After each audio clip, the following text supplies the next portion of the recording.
One of the most debated things in the FNaF lore is the time placement of Five Nights at Freddy's sister location. Over a year ago I made a video on why sister location is after FNaF 1, and while I'm still 100% certain that that is the case, that video did not have great proof, and it included evidence that I no longer believe, and there's other evidence that I didn't talk about in that video, and that I wasn't aware of in that video. And that's why in today's video we're going to be talking once again about when sister location truly takes place. And while this video will mostly be about why sister location definitely takes place after FNaF 1, I still do want to talk about why a lot of people believe otherwise, and that's why I brought in a good friend of mine, Arcade and Don. Yeah, that's a little joke we have, but Arcade Endo. And he's going to explain why he used to believe sister location was before FNaF 1, and more specifically, before FNaF 2. I also did before, but that was like 3 years ago when I was a newbie FNaF fan and believed everything my friend told me, my friend who actually got me into FNaF, but now I know better. So now let's talk about why sister location is after FNaF 1.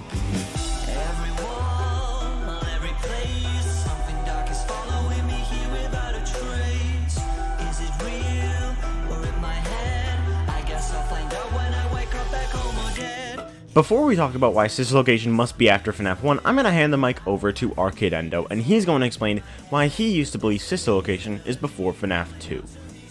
Here's why Arcade Endo used to believe SL before 1. Alright, so before I get into my reasoning as to why I used to believe in sister location before 2, I want to reiterate that I used to believe it, and not anymore, so please don't threaten to springlock me in the comments. Thanks. So anyway, on to the serious stuff, as to why I formerly believed in the theory that sister location took place before FNaF 2. So I had two main things that drove me towards this idea. Firstly, why would Michael even go and work at Freddy's if he hadn't found out about his father's dark deeds? Why would he go there in the first place? I didn't really see a reason for him to go to Freddy's other than to undo William's evil actions. Secondly, the odor. It's one of those things that just didn't seem to be a coincidence, mainly because it was recurring, as we saw it in both the FNaF 2 pink slip and the FNaF 1 one. I thought this was mainly due to Michael's rotting, as we saw at the end of sister location, making me believe it was before FNaF 2 and FNaF 1. Another thing that made some people believe in the idea of sister location being before FNaF 1 is due to the logbook, which is believed by some to have taken place during FNaF 1, but also has references to sister location. Overall, it seems like a better narrative for Mike to go down to Circus Baby's entertainment and rentals, see the plans William had, and learn the truth, and to then go and undo all his dark deeds. However, my opinions have since changed, and I now believe the idea, or should I say fact, that sister location is after FNaF 1. Back to you, Lord Evan. Thank you, Arcade and Don. If you guys aren't already, make sure you subscribe to the Don himself, Arcade Endo. He is my great friend, and his videos are awesome. His April Fool's video was, incredible. Maybe better than mine. It's debatable. But anyways, those 3 points Arcade Endo brought up are really the only pieces of evidence for sister location being before FNaF 1 at all, and now it's time for me to debunk them, because why the hell not? First of all, Mike's motivation. At the end of the game, Mike tells William that he's going to come and find him, which some people seem to believe implies this is what causes him to go after William, but that's not really true. What actually seems to be going on is that Mike went to FNaF 2 looking for answers because his friend went missing. It's still debated whether the missing children incident was in 1985 or 1983. I believe it's in 1983, but actually after the bite of 83. And I believe the Freddy bully from the FNaF 4's minigames actually possesses Foxy. If you don't know why, make sure to check out my video on Find Player 2. I think some people will argue that Find Player 2 isn't about the missing children incident, but the Ultimate Guide actually says that the missing children incident is connected. Now, the Ultimate Guide doesn't get everything right, but the fact that it calls this out here is suspicious. Now, if the missing children incident really is before the bite of 83, then the Freddy bully can't be one of the missing children. But Find Player 2 does still heavily hint at the Freddy bully going missing at one point, whether he's a part of the missing children incident or not. And the story also hints that Mike goes to Freddy's to investigate. That means Mike went to FNaF 2 in order to figure out what happened to the Freddy bully, only to discover soon enough that it was actually William who killed the kids. He didn't go to FNaF 2 and 1 because he was looking for William, he did it because he was looking for answers. I also don't think Mike knew the animatronics were possessed until he went to FNaF 1 and the bite victim, as Golden Freddy, said to him, "It's me," which makes Mike realize that the animatronics are possessed. This is because the "It's me" from Golden Freddy in the books is also what made Carlton realize the animatronics are possessed. People also argue that William can't tell Mike to go to Sis's location when he's trapped in the safe room, but this is honestly one of the dumbest arguments for a theory like I have literally ever seen, because there's really no reason Mike can't have just procrastinated, I guess. He could have just waited and put it off for a while. And now, the odor. This is another argument I have never understood why people used. First of all, the odor was back in FNaF 1 and 2, when Sis location wasn't even planned. And yes, absolutely, earlier parts of the series are sometimes used for later parts. So yeah, the fact that Mike becomes a corpse in Sis location could be a connection, but it absolutely cannot be used as evidence. Second of all, double standards. In FNaF 1, Fun Guy says that when we are stuffed into a suit, our eyeballs and teeth will pop out of the front of the mask. Michael has blue eyes as we see in Sis location, so on the game over screen we see Mike's eyes pop out of the mask. But if Sis location were before FNaF 1, his eyes shouldn't look normal, and the argument for this is that it was early in the series. But if that's the case, what does that mean? Well, that means the odor can't be used as evidence either, because the same thing would apply here. But here's the thing. Even if Sis location was before FNaF 2, Michael actually, in reality, has no reason to smell. Or, well, he wouldn't smell from being a dead body, at least. You see, Remnant in the Final Phasma Frights epilogue is stated to be able to regenerate you. Quote, "In non-scientific terms, it's like the metal is haunted. It's more complicated than that, of course, but it's similar to the way that water conducts electricity. Remnant is the mixing of the tangible with the intangible, of memory with the present. The people and things that are lost, it makes them almost real again. You know, when Renelle was a little girl, she was sick. She was in and out of the hospital on an almost constant basis. I was scared, terrified really, that she would die. I stayed up nights trying to think of ways to protect her. I made this little pendant for her out of Remnant. That way, I figured I could never lose her entirely." So basically what all this means is that Remnant can regenerate you and it can keep you alive. It can't technically bring you back to life, but it can save you from death. So Remnant can regenerate you, and Afton in Security Breach has flesh growing over him. So Remnant should theoretically be able to regenerate your organs. And in FNaF 6 we learned that the scooper is a Remnant injector. So Mike gets scooped, his organs are taken out, Ennard uses him as a skin suit. But here's what we need to consider. When Mike spits out Ennard, his eyes disappear. They literally fall out of his head. But when he stands back up, they are back in their sockets. So what that means is basically that the Remnant regenerated his eyes. So it's entirely possible that the rest of the organs were regenerated too. I mean, if they weren't, how would he even stand up? So when Ennard was in the body, Mike's mind wasn't in control, so his body probably thinks that he's dead. That's why he becomes a rotting corpse, but if he is regenerated, he won't be a walking corpse anymore, so over time, he wouldn't even stink anymore. So even if Sis location was before FNaF 1 or 2, the odor wouldn't be from him being a rotten body, because he isn't a rotting body. Oh, and not to mention, there are actually 3 other explanations for the odor. First of all, not showering. This is slightly hinted at in Friendly Face, when after Jack and Faraday die, Edward doesn't shower for 3 weeks and begins to stink. Personally, I don't think this is why Mike has BO in FNaF 1, I think it's just trying to show a connection between Edward and Mike. Second, lies. In FNaF VR, Fazbear Entertainment is said to be notorious for firing people when they know the person has seen something or knows something. You can always tell when a company is getting ready to fire someone. They start giving out written warnings for silly things, making sure to build a paper trail and make a case for a firing. I guess it works 2 ways, because it also encourages a person to quit rather than be scrutinized so heavily. I think Jeremy was too far gone to consider that option though. The thing about it is that I don't think they were going to fire him because of anything he was doing wrong. They just knew he'd seen something. They needed to discredit him. This clearly fits with Mike, but it's also stated that they start by writing warnings for silly things that people normally wouldn't care about. And what would that include? Odor. I think this is partially true, but it is stated that it's about things people normally wouldn't care about, meaning they would fire them for something they actually do. And that brings us to the final explanation, sweat. This one is hinted at in one of my personal least favorite Fazbear Fright stories, Sergio's Lucky Day. In Sergio's Lucky Day, Sergio is a character who is obsessed with making his parents proud, something that seems to be part of Mike's motivation as seen in The Immortal and the Restless. At the end of the story, he gets mutilated and everyone freaks out, while Sergio himself has no idea anything is wrong, and he seems to be under the control of Lucky Boy. This seems like a huge parallel to Mike in Sister Location, where everyone freaks out after he gets scooped and basically mutilated and his body starts to rot, and more people begin to freak out and hide from him, but Mike doesn't know anything is wrong because Ennard is inside his body and is in control of him. So Sergio is a Michael Afton and Sister Location parallel.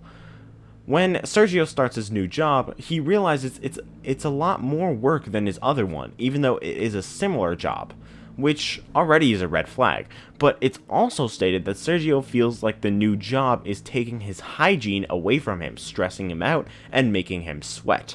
This could very likely be why Michael has odor. Think about the fact that he gets fired after night 7, the hardest night and the most stressful. The same as the previous nights, but harder, just like Sergio's new job. So, I think it's a combination of sweat and Fazbear Entertainment just using that as an excuse to fire him. Now, the final piece of evidence for Sister Location being before FNaF 1 is really not evidence at all. It's the survival logbook. People argue that because the logbook is during FNaF 1 and the fact that there's Sister Location references in the book, that means Sister Location is before FNaF 1. But the thing is, the survival logbook is not during FNaF 1. It's during FNaF 3. There are 3 big things to suggest this. 1, the FNaF 3 office is in this book, on the first page of most chapters. Some people argue that what we found explains that the FNaF 3 building is based on different pieces of other Freddy's buildings, but this cannot be an argument. First of all, there are numerous differences between the Fazbear's Fright and what we found compared to the games. The one in what we found is much bigger, there's a party room, a bathroom, and the vents are much higher up on the wall. And second, there is no possible Freddy's location that has the office the FNaF 3 office is based on. There's only been 3 Freddy's locations, and we have seen what the office looks like in all 3 of them. FNaF 1 and 2 we have played in, and the first Freddy's location that we haven't been to before is the same building as the FNaF 1 location, evident by the fact that the safe rooms were discontinued after the first Freddy's, but there's still a safe room in the FNaF 1 building. So that means these images in the logbook are of FNaF 3 building, which means the logbook is during or after FNaF 3.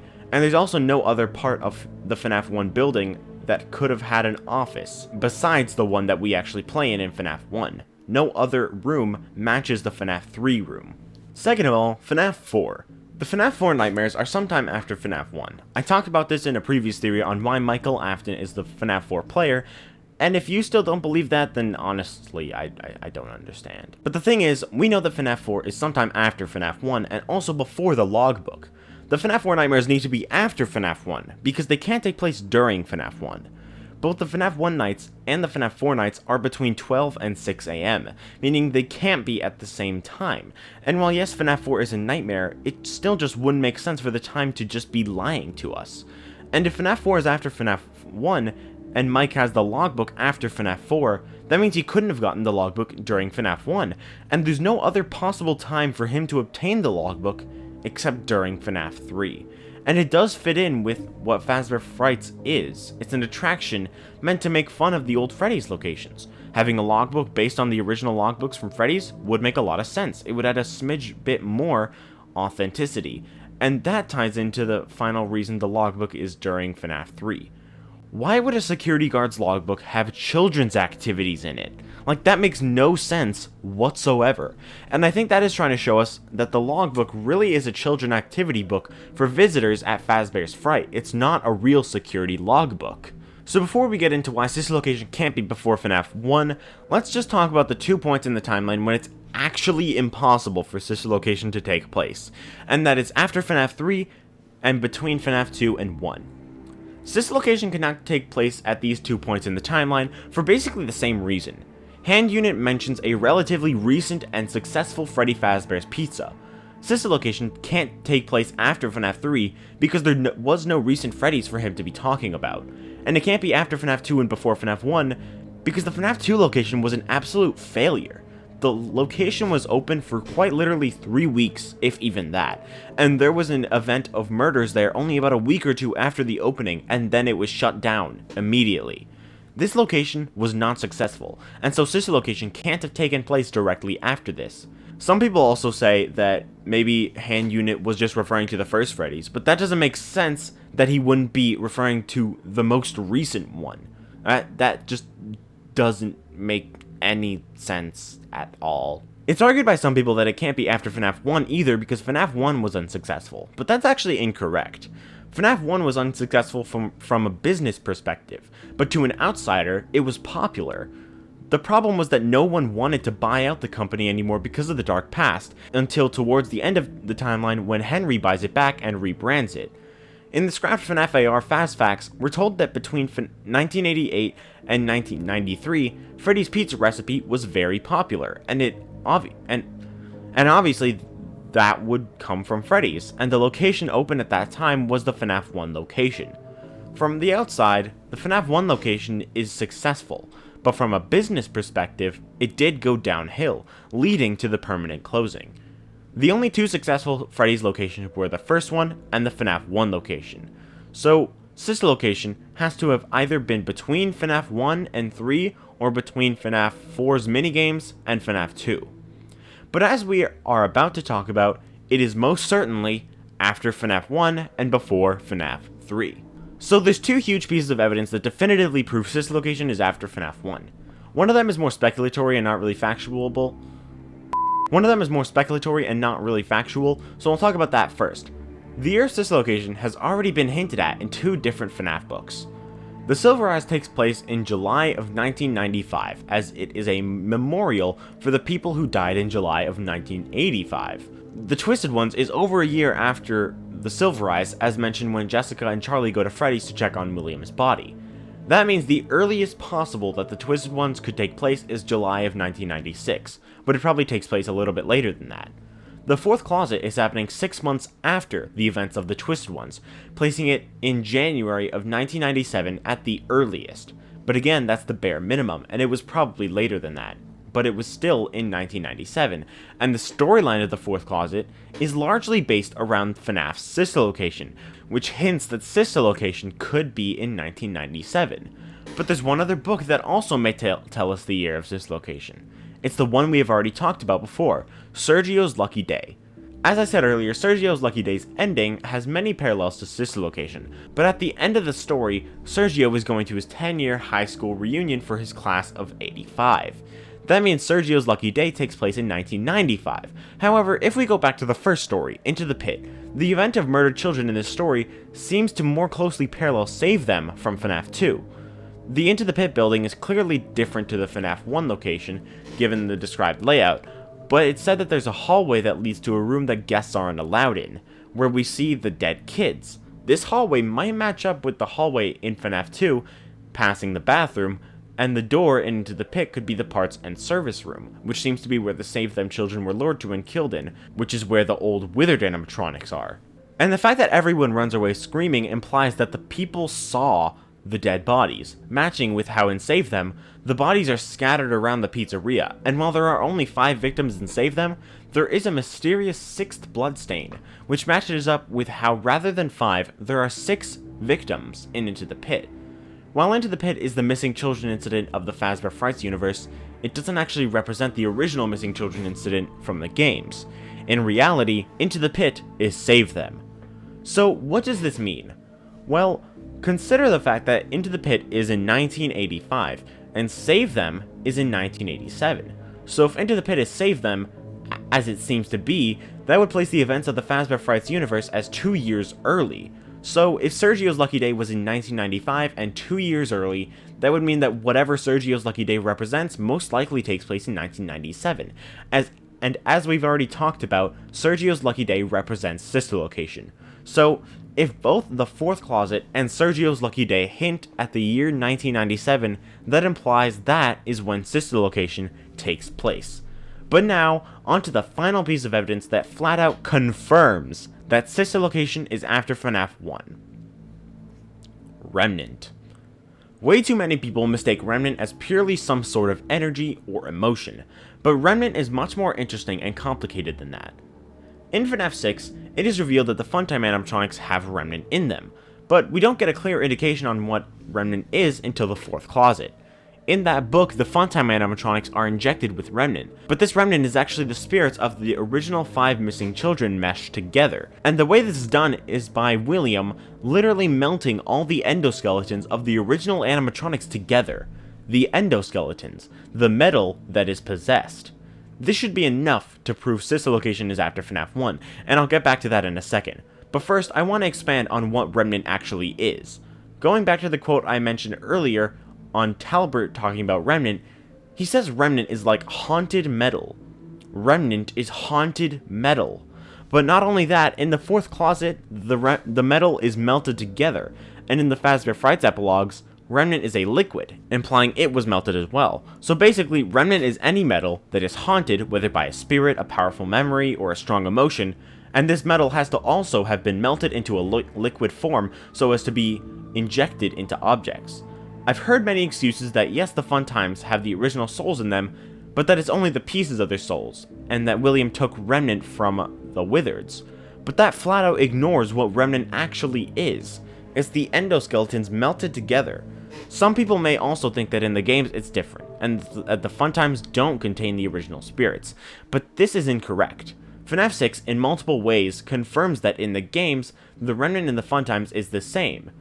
If sister location was before FNaF 1, not only would the animatronics not be possessed, but they would also be destroyed. Henry in FNaF 6 tells us that the spirits of the missing children are present in FNaF 6, and he says that from this fire, Charlotte and quote, "those you have carried in your arms," can be set free. Obviously he ends up being wrong, but this confirms that not only is it just a piece of the spirits in the Funtimes, but rather, it's the full spirits, and the only way the full spirits could be in the Funtimes is if they weren't in the original animatronics at the time of sister location. We know they were in FNaF 1, meaning sister location must take place after FNaF 1. Now there's 2 more things to mention, the Insanity ending and Candy Cadet. So, the Insanity ending first. In the Insanity ending, Henry is talking about Remnant and how it came to be, and if you pay attention to what he's saying, he's literally describing Follow Me from FNaF 3. So, William took the animatronics endoskeletons during Follow Me, which is after FNaF 1. Some people argue it could be before FNaF 1, but given everything else we've talked about, I don't think that's possible. So, if Follow Me is when the endos are collected, that again places this location after FNaF 1. But people question why William would have gone back after getting what he wanted. But there are explanations to that. The most likely reason is that he went back to seal the safe room. A better question, though, is if Follow Me wasn't when he got the Remnant, why did William go there to destroy the animatronics at all? He has no reason to, since this is a couple years after FNaF 1, and William is in no danger of them. So going there to destroy them would be pointless and doesn't make sense. And finally, the last point to bring up in this fairly long video is Candy Cadet's stories. These stories always involve 5 things becoming one thing. There are 3 stories, and if you think about it, each of the stories have one element of them that ties into the creation of Remnant in the Funtimes. The one with the cats being eaten by a snake ties into the animatronics being animals and being destroyed by William. The one with the 5 dead orphans clearly ties into the 5 missing children being put together, and the one with the keys represents the metal being melted together. This shows that in the game timeline, it is 100% factual that the Remnant in the Funtimes is not only a part of the missing children, but the entire spirits of the missing children, still inhabiting the FNaF 1 endoskeletons, melted together into a molten substance and injected into Funtime Freddy, Funtime Foxy, Ballora, and possibly even the rest of the animatronics in Sister Location and Sister Location Custom Night. But anyways guys, I hope you all enjoyed this video. If you did, then please do leave a like and subscribe. Let me know if you agree with me, and make sure to check out some of my other theories that we've made on this channel. Since Security Breach came out, we've done quite a lot of theories, and there are at least a few more to come. And once I'm finished all my planned FNaF theories, I'm going to be doing an updated, full Five Nights at Freddy's timeline, ignoring the joke one for April Fools. I mean, that one was true. That's factual. That timeline was factually and objectively correct. So stay tuned for all my future theories, and so that when that timeline goes up, you understand some of the plot points I mentioned, because I won't be actually going over evidence in the timeline, because that would just waste time, I guess. But anyways, I will see you all in the next video. Bye guys!